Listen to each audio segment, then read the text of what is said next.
አቤት እግዚአብሔር ሸክላው በሸክላ ሰሪው እጅ እንዳለ ሕዝቤ በእኔ እጅ ውስጥ አለን ያለ ሸክላው ፈቃድ የለውም። ሸክላው ሸክላ ሰሪው ለምን እንዲህ አረከኝ ብሎ አይጠይቀው። ታዲያ እኔ በእናንተ ላይ እንዲህ መስራት አይቻለኝም እንዴ? ቢሬዲ ተዘጋጁ ለመፍረስ ለመሰራት የኛ የሆነውን ነገር ለመጣል የእግዚአብሔር የሆነውን ነገር ለመያዝ በመንፈሱ ለመሞላት አስረዳኝ ብዬ መጠየቅ አለብኝ። ጠይቋለሁ። ለምን አረክ አይባልም። እግዚአብሔር ፈጣሪ ሆነ ነው እንደሱ የሚባለው። ወደ ላይ አይባልም። አልገባኝም ነው የሚባለው። ወደ ላይ ሲያፈርስ አልገባኝ እባክህ ንገረኝ ይነግርሃል። ኤርምያስ በጣም ከባድ አይነት የነቢያት ሕይወት ያሳለፈ ሰው ነው።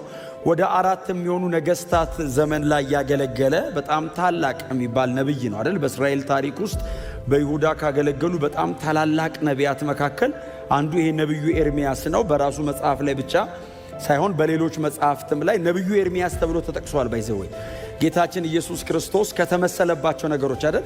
ሰዎች እኔን ማን ይሉኛል ሲባል አንደኛው የተገመተው ግምት ኤርምያስን ይመስላል ይሉሃል ነው። ኤርምያስ ሌላኛው ስሙ አልቃሻው ነብይ ነው። ኦፍኮርስ ሰው ነፃ ፈቃድ አለው ምናምን ብዙ ጊዜ እንላለን። አዎ፣ ግን እግዚአብሔር ሉዓላዊ ነው። ከምድር አፈር አበጅቶ እፍ ያለውን ሰውዬ እግዚአብሔርን እጅ ጠምዝዞ ሐሳብ አያስቀይር። ጸልዬ አልመለስ አለኝ። ለምንድን ነው? ከእግዚአብሔር የልብ ሐሳብ ጋር ካልተስማማ ሳይመለስ ወደ ጌታ ሊሄድ ይችላል ሰውየው። እግዚአብሔር የሚመልሰው በልቡ ውስጥ ያለውን በመንፈስ ቅዱስ አማካኝነት ስትደግምለት ነው እንጂ አሁን የምፈልገውን ደርድሬ ጽፌ አምጥቼ መልስ ፈርምበት ብዬ ስሰጠው እግዚአብሔር ጸለይካው አይፈርምም። አብረን እንጻፈው።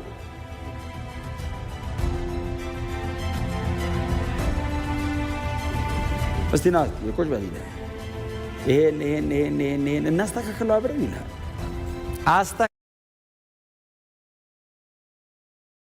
አስተካክሎ በዘላለማዊ እቅዱና አሁን ደግሞ ከረንቲ ሊያረግ በሚፈልገው ፕሮግራሙ አስተካክሎ ይመልሰናል።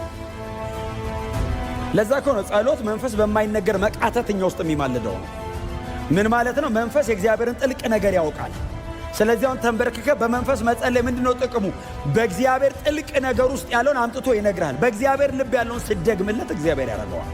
መለሰልኝ የምትለው እግዚአብሔር የሚፈልገውን ለምነው ሰጥቶ ነው። ኤርምያስ መጽሐፍ ላይ የምታዩት ይሄንን ነው። እግዚአብሔር በጣም ሉዓላዊ አምላክ ነው። ቀጥሎስ ኤርምያስ እግዚአብሔር ብሎት እምቢ ማለት አይችልም። እልከኛ እኮ አለ።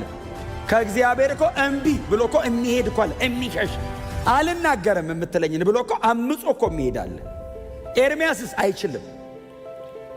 ብቻ እግዚአብሔር ከእናንተ ጋር ይሁን። በእውነት ቦልድ ነው ሰውየው፣ በጣም ቦልድ ነው።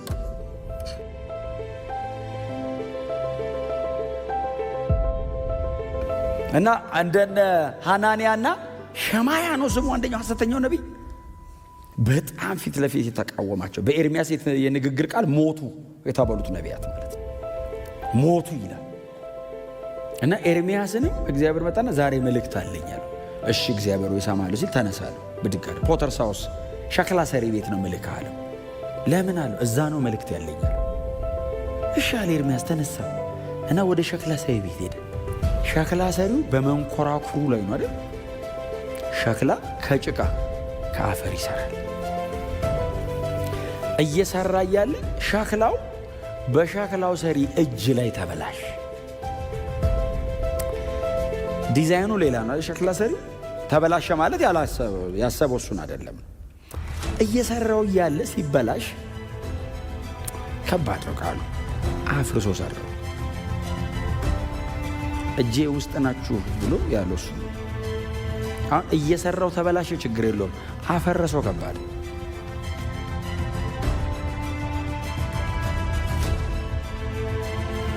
አይደል? አሁን መልእክቱ ለሸክላው አይደለም ለሕዝቡ።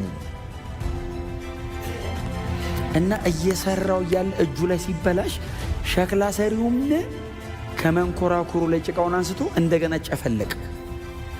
አቦካውና እንደሚወደው አድርጎ ሰራው።